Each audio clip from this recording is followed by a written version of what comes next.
সেজেগুজে চলে গেছিলাম বিয়েবাড়ি। বিয়ের মরশুম, আর বিয়েবাড়িতে যাবো না তাই কখনো হয়? সুরজিৎ চলে এসেছিল আমাকে নিতে। তারপর একসাথে সবাই মিলে চলে গেছিলাম বিয়েবাড়ি। আর এদের বিয়েটা হচ্ছে আমার এক দিদির ভাইয়ের বিয়ে।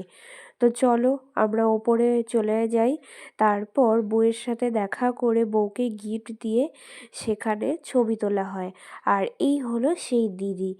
তো দেখো বউ কি মিষ্টি।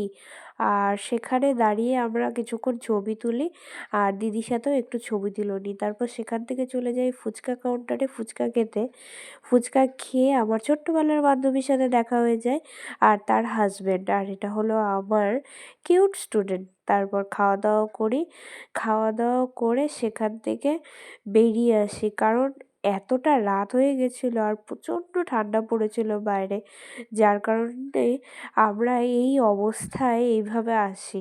তো বাড়ি চলে আসি। Thanks for watching, please subscribe, like and comment.